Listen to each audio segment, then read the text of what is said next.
2020 found its way into Parliament courtesy of sittings by the 18-member committee drawn from the National Assembly and the Senate, resuming their sittings today. Now, they were not in a position to say much or do much during these particular sittings that were adjourned to the 11th of September this year. And we're now joined by our reporter, Rose Gakuo, who will be briefing us on what has been happening in Parliament today. Thank you so much for joining us, Rose Gakuo. Kindly bring us up to speed with what has been happening as far as this issue is concerned.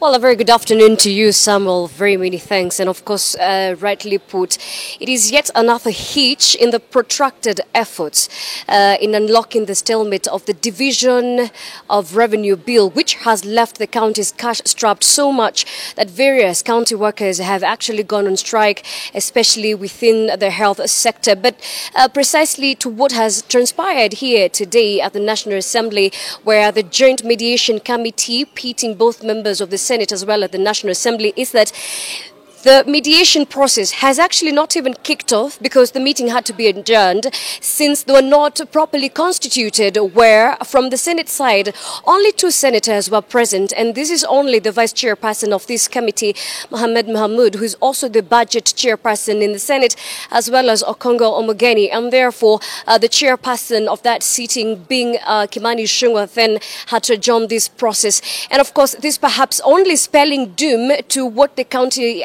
governments have been long awaiting for the disbursement of the shareable revenue. And remember, it has taken such a toll on them, and they have remained almost getting to almost the operations grounding to a halt.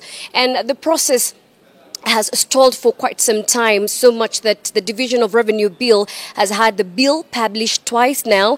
And remember, it is close to over 2 months now since the new financial year, with no much headway so far being made. And remember, the constitution of this mediation committee was pretty much upon the direction of the Supreme Court, which advised the members of, the legislators, just to try and unlock the stalemate, which has been ongoing for quite some time. But remember, they're also really working against the timeline when the Supreme Court issued that verdict that then the mediation committee has to try work as fast as it can and solve the matter within 30 days. Remember, just a week ago, the committee again had met, but nothing much really was discussed since that whole issue culminated in a shouting match. And of course, going forward, we are still trying to see what business will be transacted around this matter, which has really been contentious and not the first time. Remember, even in the year 2015, both houses could not agree on how much should be allocated to the counties.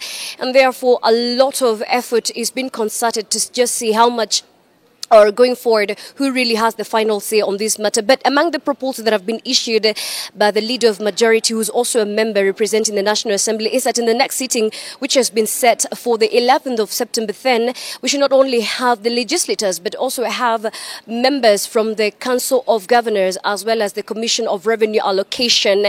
And remember, among other efforts and attempts to solve this cash crunch in the counties has been the intervention of the acting CS of Treasury, Ukuri Yatani, who had suggested that at least 50% of the amounts allocated in the previous financial year should be given. A directive which, or rather a proposal which was advised against, at least by the Attorney General, who said such would have serious ramifications, and therefore it's really a wait-and-see situation, much as the situation in the county government continues to remain dire. And of course, we'll give you the much-needed updates as we get them. Back to you.